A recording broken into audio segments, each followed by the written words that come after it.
সকাল বন্ধুরা, তোমরা কেমন আছো? আশা করি ভালো আছো। আমিও ভালো আছি। আজকে দেখো আমার বাড়িতে কত ফুল ফুটেছে। সকালবেলা পুজো দিতে এসে দেখলাম যে দেখো কতগুলো ফুল ফুটেছে। ঘরে আজকে ফুল কেনা ছিল না, তো এই দেখো সাদা ফুল ফুটেছে। আর আমাদের সাদা ফুলগুলো না খুব ভালো, মোটা মোটা, বেশ একদম টগর ফুলের মানে একই রকম দেখতে। তো এই সাদা ফুল ফুটেছে। তারপর এখানে তোমার অ্যাডেনিয়াম আছে।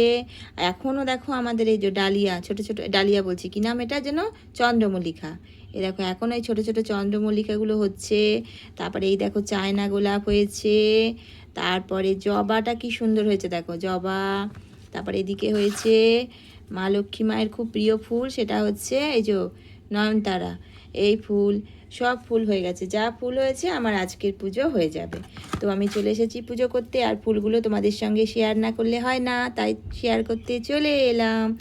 তো তোমরা ভগবানের কৃপায় সবাই ভালো থেকো, সুস্থ থেকো, একদম মানে খুব খুশিতে থেকো। টাটা।